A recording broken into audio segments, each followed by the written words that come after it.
I just kind of introduce us all to today's panel and our topic, which is bringing together people from Canada, Australia, and the US to talk about using data to measure and improve safety culture. I'm excited to be moderating today's panel, where we have got three rock stars from across the globe, and we're going to get different insights and experience levels in today's panel. On the right-hand side, we do have a poll going today as well, which focuses on, does your field data align with your safety program goals? So if you get a chance, jump into the poll, answer, and we'll have a look at that data at the end. Before we kick into any panel, I do like to start off with a problem statement, which gets us all into the same frame of mind before we break into questions and introductions. Today's problem statement that we're looking at is, how do you know that you're instilling the right behaviours to support your safety culture? This was chosen as data and behavioural change are two topics that are starting to get airtime. I think they deserve a lot more airtime, especially as technology plays more and more of a role on the job site. And we need to make sure that the human element stays at the front of mind and never gets left behind. And I think, you know, each of today's panelists who I speak with on a regular basis all share the same opinion. Without further ado, though, I do want to introduce today's esteemed panel. I'm Bradley Tabone, EVP and co-founder of Hammertech, and I'll be moderating today's panel. And I'll throw around, starting with you, Brian, if you just want to give a quick introduction to yourself. Sure. Thanks, Brad. My name is Brian Polis. I'm the safety director for Graham, and I've been in safety and health for about 22 years now, covering the United States and Western Canada, so British Columbia and Alberta. And really just have always been a bit of a numbers guy, love data, love trends, and so happy to be here. Thank you. Welcome, Brian. Throw over to you, Chloe. Yeah, so Chloe Rees, I'm the National Health and Safety Manager for Kane Constructions. So we're a construction company based here in Australia. We operate all up the east coast of Australia, and we've got projects that value from $100,000 to $150 million. We've got a whole heap of staff across the country, and a lot of variety in our work.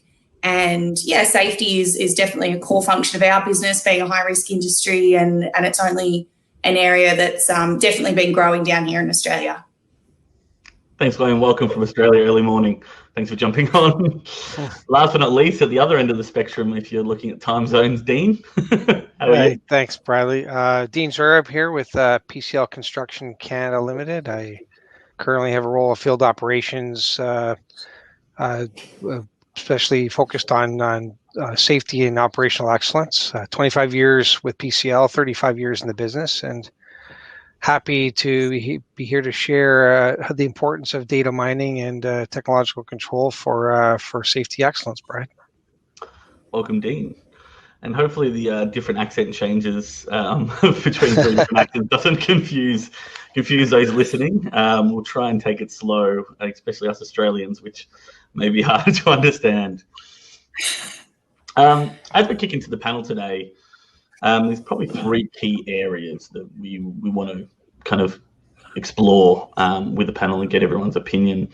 The first being how to establish a baseline of metrics around safety culture. And so, you know, to the audience, everyone is on some sort of journey at some sort of maturity, whether it's looking at traditional metrics or whether it's starting to look into how do we kind of, mine and look at other leading indicators and activities that drive safety culture. Across the globe and from GC to GC, it seems that there's a totally different, approach and maturity, and we're all heading in the right direction, I believe. But kind of starting off that conversation, I'll start off with you, Brian, on this one, and we'll go clockwise again. How have you established the baseline of metrics around safety culture, and what are kind of some of the metrics that you utilize to kind of drive safety culture within Graham Construction? Sure.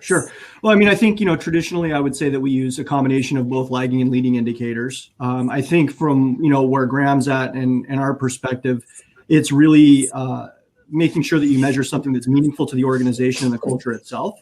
But then more importantly, translating that in being able to use that data into a proactive measure. And so really where we're at is, so much of safety has been reactive over the years where, you have 15 hand injuries and now you develop a glove program, or you have a lot of falling objects or dropped objects. And so you start a campaign around that. But we're really trying to look at our data in a new way, a historical way, in terms of looking at that lagging data to be able to be more predictive moving forward. And so that's really kind of our focus, is being able to look at the historical data, but be able to apply that in a proactive pre-planning methodology. And so how do we better mine and analyze the data that we already have to make that perhaps enhance the experience or skill set of the workers in the field. Got you. Chloe, same question to you. I tend to be on a similar wavelength. I think particularly in construction here, everyone understands lag indicators, and 5 or 10 years ago, it's all people would measure. Particularly out on site, we're so kind of focused on not having injuries and incidents that sometimes you can have that tunnel vision and just look at those indicators. So I think a large part of our role and what we're using Hammertech for is recording without people having to actually do the work, how many safety inspections we're doing and how many toolbox talks we're holding and how many pre-starts we're having and things like that, which form a lot of your lead indicators. And it's just us picking, the key 5 or whatever that we want to measure and start putting in baselines and start to assess those trends. So I think, for us, it's still a journey, but we're definitely moving more towards the lead indicators so we can do, some really cool proactive stuff rather than just reacting to injuries. Got you. And Dean, in Canada, and also North America. Very similar. Everybody has said the right things, and we have a very similar view of the leading and lagging indicators. Definitely, the lagging indicators, of course, being the ones, the injuries and so on, that medical aids, first aids. But I agree with Chloe and Brian. We're in more of the qualitative data now. We want to make sure that we're gathering enough data that allows us to measure much further than a leading indicator will provide us. We got to look through that lens, that future lens. We got to rub the crystal ball, look beyond what the data gives us, forecast the way the economy and our craft is moving, and really take note on how our workforce is absorbing the data we give them. Let's face it, we don't have much control over what individual does, but we certainly have control over the information we give individuals. And the information we give them, and what I see from the millennials, the Gen Zs, and next generation, is they want it much faster, quicker. They want to know what's coming. They care about what's happened, but they are really in a place right now where qualitative data is going to drive our industry. You gave a perfect segue into, I guess, the second point. Before we jump into, I guess, transparency and empowerment and getting that data in the hands of everybody or specific people, the right people at the right time. Just want to kind of loop back around on kind of some of the things that we've kind of talked about there and explore it a little bit more. Brian, you were talking about, I guess, harnessing all the lag data that you have, all the incident data, etc. And Chloe, you mentioned that you're starting to, lag measurements is something that you're starting to look at some of the new measurements. What are some of the new things that your companies, more recently have been involved in, I guess, analyzing that data or starting to look at different metrics to counteract that? And again, Brian, probably just kicking off with yourself. Sure. I mean, I think just to touch on what Dean closed with there a moment ago, with the new generations, I think the construction industry in particular, as other industries, are at a unique opportunity right now where a lot of the older generation is going to be retiring and moving on, and a lot of the younger generation that's new with information and access to information is coming in at a different speed and a different expectation. And so really, again, for us, people don't know what they don't know. And so, what we hope to do is use this data analytics to be able to empower people that may not have as much experience as other folks to be able to make better decisions. And so really trying to get that data and that knowledge dump or transfer from one facet to the next in order to achieve that. Got you. And Chloe, in terms of kind of the newer metrics, and just for the people in the audience, as they start to kind of look past just the lag measurements and they start looking at lead, and we'll get to predictive in a second. But, you know, what are some of the ways that you're getting that information to the people? What are some of the trends you're seeing? Or is this like a really new kind of, you know, been in the last 6 months or 12 months that you're looking into this sort of stuff?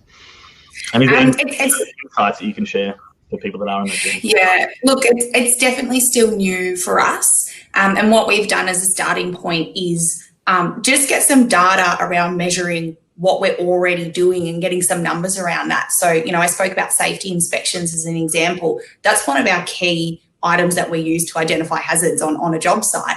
And it's really funny, this shift from, you know, a few years ago, people would do a safety walk and pick up 2 items, you know, 200 guys on site, high risk environment, and they'd say, yeah, we did a safety walk, we only found 2 things. And this huge shift has been, no, I want to see you find 100 things, and I want you to write that you've closed them all out, you know. And so we're using that technology to say, you don't have to write a paragraph, just literally take a photo of a trip hazard or take a photo of a, you know, a lead that's not tagged. And I think using that technology is showing them that it's not difficult or it's not time consuming to go and identify things and then go and close them out. And it's certainly not a black mark on your project to have all these issues that are wrong, because we know they've got them anyway. So let's start collecting the data so we can, you know, over the next few years, the next step is to start, delving more into those trends of, you know, what are the common hazards and what are the, the things that are happening across all of our projects as a whole, that we can start to do some focus campaigns and things before something goes wrong. I think two key points there. One, it takes time to create a baseline, and number 2 is that, you know, red or issues being found or identified aren't bad things, and that's safety culture. I guess that's where the whole topic of today is about, right? Which is changing the safety culture from raising issues is bad to raising issues and identifying is good, because then we get more data. Throwing to you, Dean, just to kind of round out that question. How do you find that, you know, the culture is kind of changing with the collection and getting this information into people's hands? I think that the industry is moving very fast. So the thirst for knowledge and getting the data in front of the people so they can assess what a good culture looks like is very important. We can sit here all day and talk about how a culture is very important and what type of culture each of us want to have on our projects within our company, districts, or regions. But it really comes down to the project's individual culture. And I've seen cultural differences in regions on different projects with different leaders. So leadership is the vital aspect to driving a culture. And that leadership has to really find a way to present the information in a forward manner that's most positive way. And with reflecting what Chloe said, we all know they exist. We all know that the hazards are there. Being able to be transparent enough to present them, but to harness them and put them into something that the field can digest is very important. And so that's what really drives a strong culture, when you can take what you find in the field and transfer to what the workers can take as success and moving forward. Thank you. As we talk about, I guess, you know, leadership's important.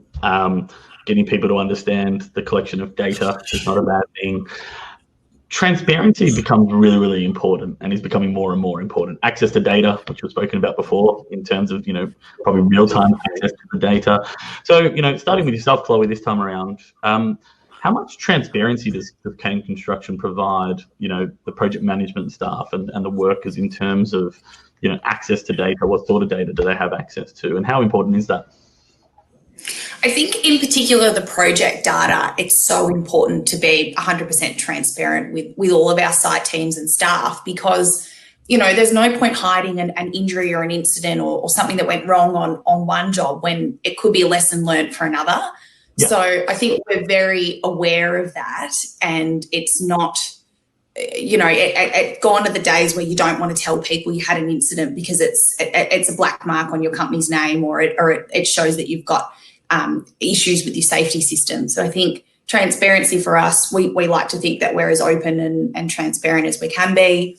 You know, we share all of that information and we share the good and the bad. You know, we issue our reports to staff on how we're tracking with our lead and lag indicators. And if we're not meeting them, you know, it doesn't mean you don't put it in the report. You have to say, look, you know, we're having issues with these certain KPIs or this indicator. let's have a focus on it. Let's bring that line back up so that we're meeting our target. So, yeah, to answer your original question, I think transparency and honesty with your staff is the only way to improve as a business. Thank you. And Dean, on the same topic, around transparency, how have you seen it change, I guess, over the years, and how important is it inside PCL? Well, transparency is incredibly important, and being around the number of years I've been here, it's been shared more often and more frequently than in previous years. What's important is that, in listening to the field, is that they want to know what their project data looks like. So being able to be transparent and just simply having a stand down meeting. I remember being at LAX and being in the middle of the project and being able to stand up there in front of 1,200 workers and tell them what the data was. Nobody really listened till the numbers came out. And when the data was presented, it started to hit home how much they were affected, what real life looked like. And so the challenge was to take that and include them in the solution. And a lot of people stepped forward. I find that even more now in moving forward, that our field wants to be part of the solutions, but you can't get that without being transparent, Brad. 100%. Couldn't agree more. Brian? Yeah, I mean, I echo. I think the more transparent you can be, the better. I think it's critical to be as 100% transparent. I think in construction in particular, we're so tangible. We live in a world of measurement and things that we can see and grab onto. Our workers are the same, and so I think it's almost a source of an irritation when companies or groups take measurements or take data and aren't able to report that back to workers. That's been my experience. And so I think, again, the more we can measure, share that from a lessons learned perspective and really use it as an educational component across the organization, we just, it's so much better from an output perspective to be able to do that. A couple of supplementary, is there any, just from the panel, is there any kind of responses to each other's answers there before I kind of pose some more questions? Just want to make sure that I give you time to respond to each other as well, if there is any. It's refreshing to see the alignment across the globe. There's a lot of alignment. There is quite a bit, and we didn't practice this for the audience, so which is really good for them to know that this alignment of thought is just us being leaders in our industry and feeling that it's so important to be transparent and share with our field. There is a question from the audience, which is, how do you balance transparency with legal liability, internal communications versus public communications? I mean, for myself, having operated in Australia and now operating in the US, I would say that the legal liability is an issue for general contractors here a lot more in terms of here in the US. I'm not sure about Canada, Dean. Haven't operated in Canada, so it'll be good. It's the same. But in terms of that transparency, which is really a good question, what is the differences between, and how do you kind of approach internal communication versus public communications? Because there is a very big difference in terms of what information is shared public versus internal. Who wants to kick off that question? As the U.S. guy, I guess I can take a stab at it first, Brad. Thanks, Brian. I mean, it's a very good question. What I would say is that I think it is very important when you're being transparent to sanitize the data in a responsible way. I mean, obviously, we have legal requirements depending on the jurisdiction that we operate in to make sure that we're sensitive to that. So we do spend a lot of time really sanitizing and making sure that we're sharing the appropriate amount of detail and information from a learning perspective without divulging any critical information. I think from the private versus public communications, at Graham in particular, and this is probably not different from the other panelists, we definitely have internal communications that we share, and then we have out public bound communications kind of in two separate spheres. So everything that we share internally certainly doesn't always become public for some of these legal and liability type reasons. So we kind of operate in two unique arenas as it relates to that. Yeah, I just had something to add to that as well. I think it's really important, particularly when you're talking about something that went wrong, to sanitize it a little bit for the sake of the project team or the individuals that were involved. Because I think if we're going out with communications that clearly state who was involved, what the project was, what went wrong, sometimes it can deter people from reporting or deter them from reporting everything that happened. And sometimes, yeah, you've got to find that balance between still communicating lessons learned, but also not, what we like to say in Australia, throwing people under the bus. Because it creates a culture where people won't want to tell you everything that happened and say, oh, I put my hand up, I made a mistake, I was half asleep that morning, or I forgot to check that. So I think it's really important to find that balance between, sharing information and, sanitizing it a little bit so that you're kind of depersonalizing the information or presenting it in a way that, if anyone was just to pick it up and read it, that it wouldn't, go back to an individual or anything like that. Lessons learned, more focused. And that sanitization word is a great word.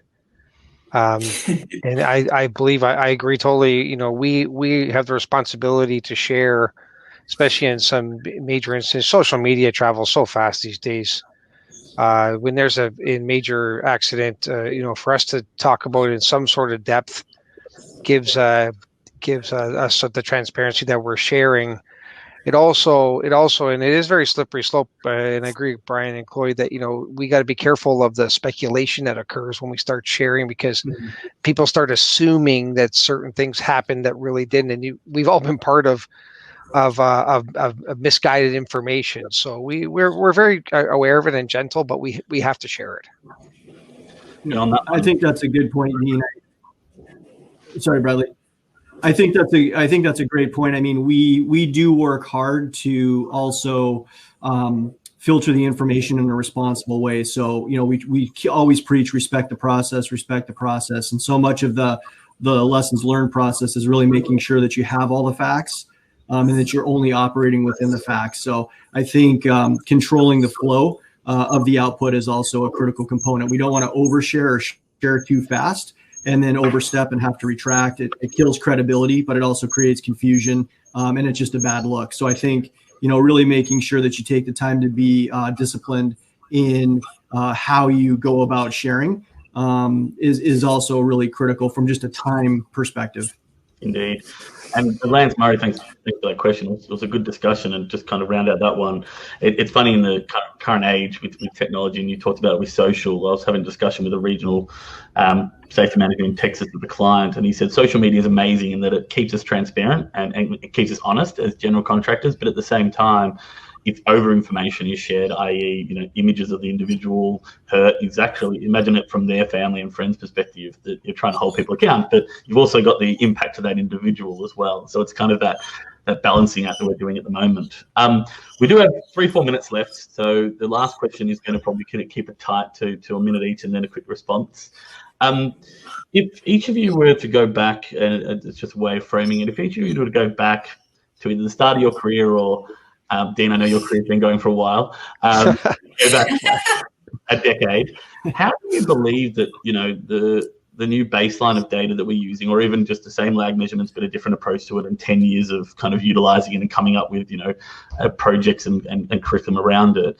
How do you think that the transparency of data has changed from in the past to now? And what are the kind of the number one key thing from your career that you'd share to people that has been the number one beneficiary in terms of how data has helped change cultures that you've seen? Starting with you, Dean. Should I go first because I've been in the industry as long as dinosaurs? Is that what you're saying, Brad? Thanks, Brad. And I do come from the era where the first computer actually showed up on a project, so there was data mining before computers. So coming through the ranks as an apprentice carpenter and working through the field, I've seen a tremendous change, especially with data. Today's world gives us the opportunity to see much more analytics than we did 15, 20 years ago. It even allowed us to understand what good looks like and where the bar should be set. I think in the past, there was an opinion and a feeling of where the bar should be. We go from meeting TRIR to 0 accidents to 0 incidents, and who knows what the next 0 looks like. And I'm sure Brian and Chloe are always struggling with that on a daily basis. But I do believe that it has allowed us to be more transparent. It has allowed us to be a lot quicker in decision making, and especially allow us to set the trends further reaching for our projects. Thank you, Dean. Brian, a minute. Yeah, I mean, I would echo much of that. I think just the ability to be exposed to so much more and have so much more information in order to make better decisions that are ultimately going to impact risk, and how that's pushed and shared across not only the organization but the industry in general, I think has been a huge positive. I'm excited about the future. I think that as we look at predictive analytics and things like artificial intelligence and some of the other things that are out there, and really apply that to the construction industry, I'm just keen on what we're going to be able to do and how we're going to be able to share that information and then use it again in hopefully more of a predictive way that allows for people to work safely and get home safe at the end of the day. Thank you. And Chloe, last but not least.